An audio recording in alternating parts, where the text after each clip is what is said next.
If you remember last press conference, آخر المؤتمر I told you here we are going there to qualify. قال لكم هنا إن إحنا رايحين عشان نتأهل. I keep my word with my staff, of course, my players. يعني المهنة يعني الحمد لله. Because in this group there is a mass. لأن المجموعة دي رجالة. There is a people who respect their engagement and they have word. يس. لأن المجموعة اللي شغالة دي أصحاب كلمتها وبيشتغلوا زي ما بيقولوا. Captain Osama, he only translates for me today. Okay? It's not Captain Osama saying nothing, it's me. All the words come from me. النهارده أنا بترجم بس أي حاجة هو بيقولها هو اللي بيقولها. I take the responsibility. هو يعني مسؤول عن كل ده. It means لا يعني we have our own word. يعني we have done. We have done. الحمد لله عملنا اللي احنا قلناه. We have done what many people watching TV or wait we lose to kill us today here. احنا طبعا اللي احنا قلناه عملناه واللي فيه ناس كتير او متفرجين في التلفزيونات وقاعدين في التلفزيونات كانوا قاعدين مستنيين ان الزمالك يخسر عشان يقتلونا يعني. Even people inside this club. حتى في ناس داخل النادي كمان. Okay. And people's outside and TV stations everywhere. طبعا الناس اللي هي بره على التلفزيونات والتحاليل والكلام ده. But one thing has to be very clear. I'm professional. لكن لازم حاجه تبقى واضحه هو محترف. I'm not the best. هو مش الافضل. But I do my best. بس بيحاول يعمل افضل حاجه عنده. And to be considered good coach or not is only by the results. طبعا عشان تعتبر المدرب كويس ولا لا ده بيعتمد على النتائج. I don't need to. هو مش محتاج يتكلم كتير النتائج الحمد لله هي اللي بتكون. I just want people who has a responsibility assume their responsibility and their engagement concerning to us, coach and players. This is what I ask him for. Sorry? I just ask him to the people who have responsibility. هو بيسأل بس ان الناس اللي عندها مسؤولية to assume their responsibility concerning to us, all of us. تأدي مسؤولياتها بالنسبة لنا. Because we cannot keep waiting as we waiting before. We have played with our heart. We have done our best. احنا عملنا لعبنا بقلوبنا وعملنا احسن حاجة عندنا. And I think situation has to be solved very fast. يعتقد ان المواقف لازم تتحل بأسرع ما يكون. Like I used to say, these problems has to be solved yesterday. زي ما قال قبل كده ان المشاكل دي لابد تتحل امبارح مش النهارده ولا بكره، فلا بد ان المسؤوليات اللي على الناس كلها لازم ان هي تتحل او المشاكل اللي موجوده لابد ان هي تتحل من المسؤولين. I don't know which journalist here is in contact, not here, I mean in Egypt, in Cairo. He is in contact with the newspapers from Emirates. هو طبعا مش عارف مش قصده في الأوضة يعني مش عارف مين الأخبار أو المواقع أو الأخبار اللي في مصر أو الجرايد اللي في مصر على علاقة بالمواقع والأخبار في الإمارات. Because today in Emirates newspaper لأن النهارده في صحافة الإمارات the players from Zamalek they received a very good bonus. كتبوا ان لعيبه نادي الزمالك خدوا مكافآت جيده جدا. And Vieira he is on the way to renew his contract. وفييرا بطريقه للتجديد مع الزمالك. It's not true. ده ما كانش صحيح. Not true. Okay. The bonus, if it's good for some people, for me it's not good. لو المكافأة جيدة بالنسبة لبعض الناس فبالنسبة لهم مش جيدة. Because what we have special players they deserve more. لأن اللي احنا عملناه وخصوصا اللعيبة يستحقوا أكتر من كده. And also many people attacking many of my players during this campaign, this competition and the league also. And I think all the players they prove who they are. What they can do. هو بيعتقد إن في ناس كتير هاجمت مجموعة كبيرة من اللعيبة واللعيبة الحمد لله دلوقتي قدموا أحسن حاجة عندهم وردوا رد إيجابي. We have seen players like Ahmed Aid who come inside the match, hot time, very difficult. وزي ما احنا شفنا مثلا على سبيل المثال واحد زي أحمد عيد دخل المباراة في وقت مولع وشوف قد إيه الوقت اللي اشتغله وعمل فيه إيه. And he has worked like a real professional player. واشتغل كمحترف نموذجي. Like Gaffer also زي جعفر لما نزل was fantastic. واشتغل بشغل Play رائع، striker, play defender. ولعب فرود ولعب مدافع. He showed he played for Zamalek. لأن مرة الناس ازاي قد ايه هو بيلعب للزمالك. This is to shut the mouth of many people ده عشان بس about نسكت Gaffer. الناس، عشان نسكت الناس على جعفر بالذات عشان جعفر الناس And تسكت. to people's understand, I can put on 11 players in the team. If play X and W not play, this is the circumstance, the consequence of the football. وطبعا وعشان الناس كلها تعرف ان احنا بس انا بختار 11 لعيبه، احط فلان او لعيب او بعينه او غيره، دي اختيارات ولابد ان الناس تشتغل بسبب الاختيارات اللي هتشتغلها يعني. Because it's very hard for us. لان من الصعب When we listen some people talking on TV or write in the من newspapers الصعب على المدرب ان لما يشوف ناس بتتكلم كتير او بتكتب very bad things against players. بيتكلموا Not true. واحيانا وكمان بتبقى الحاجات دي مش صحيحه. If it's true, we accept. لو صحيحه ماشي خلاص بنوافق عليها، لكن مش صحيحه Don't make a personal attacks for any player. لكن ما نحطش مواقف شخصيه او هجوم شخصي على اللعيبه يعني. Because also many times I meet many supporters in many different places, and many people say, coach, Ahmed Gaffer. I think Gaffer proved to everybody who is Gaffer.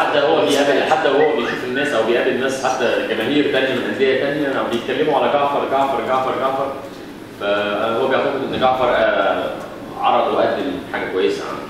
And I choose the players to play each match according to the opponent. هو طبعا بيختار اللعيبه اللي بتلعب كل مباراه يعني حسابات المنافس اللي بيلعب. I have choose Cissé for African matches because Cissé has experience about African matches. طبعا بيختار سيسي للماتشات الافريقيه لان سيسي عنده خبره في اللعب مع اللعب الافريقي وعارف الطريقه بتاعت اللعب. And he proved he scored 2 goals against Gazelle. Yes. 3 goals against St. George. Yes. 5 goals and 1 more goal against Madrid and with Dakhliya. In Dakhliya. But I'm talking about Africa competition. All the time I start with the Cissé. It means I know what I make my choose. Yes. طبعا عارف يعني اختياراته. بيتكلم عن سيسي لما لعب في جازيل جاب جونين، ولما لعب مع سان جورج جاب هنا التعادل نجرو هنا. 3 goals. And they scored their 2 goals. They scored 3 goals. People say have to understand one thing. الناس لازم تفهم حاجه. It's only 11 players can play. ال 11 لعيب بس اللي لازم يلعبوا. When we choose player A or B or C, واحنا بنختار لعيب فلان او فلان او واحد. according to how we see the match. ده طبعا بيعتمد على ان احنا رؤيتنا ايه اثناء. Yeah. And this qualification, me personally, I offer to Captain Abu Gila. التأهل دوت شخصيا يعني هو I offer to Captain Abu Gila. بيدي كابتن ابو جيل Because he's only the person he never leave us. لان هو من الناس اللي هي every time come to our. لان هو من الناس اللي على طول موجود معانا على طول بصفه مستديمه يعني. He's a man who deserves all ده my من respect. الناس ده من الراجل يستحق كل الاحترام. This victory I offer personally. هو شخصيا بيدي التأهل ده للمستقبل كده. In change for thanks for his support. طبعا دي حاجه خاصه يعني لان هو مساند لينا بشكل كبير. And for what he has done already in football because this man deserves respect. طبعا واللي عمله كمان في حياته في الكوره الراجل ده يستحق ده. Okay.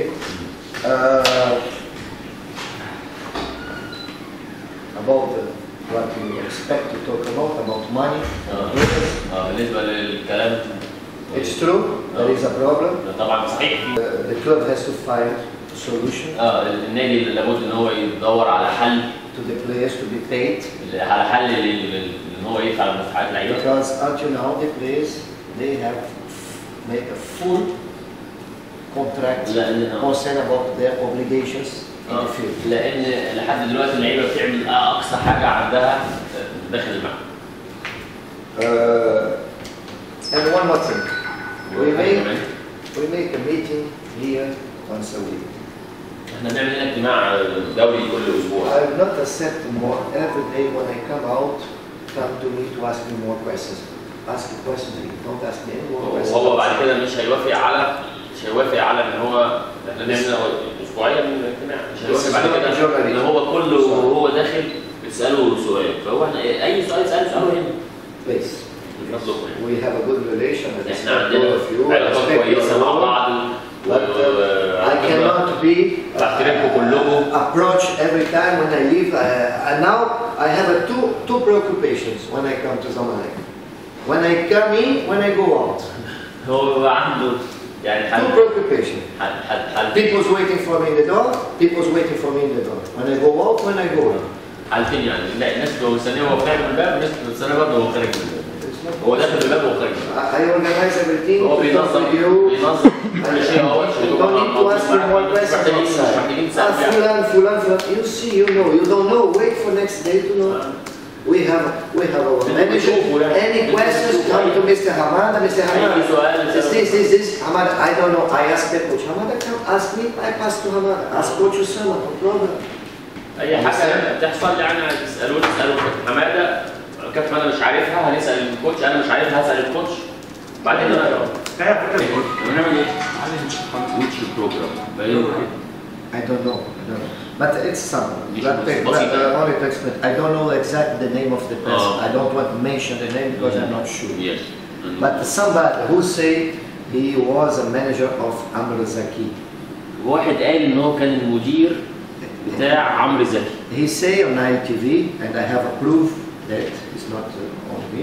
He say on ITV, no, I bring Vieira to Zamalek. قال كده انا جبت فييرا للزمالك because he has many problems in Emirates. لان كان عنده In مشاكل كتير Emirates, I have a peace. Problems I have here.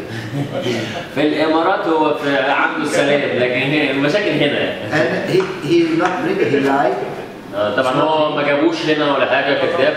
I was brought here by two persons, Mr. Sufyan, who work in Emirates, and Mr.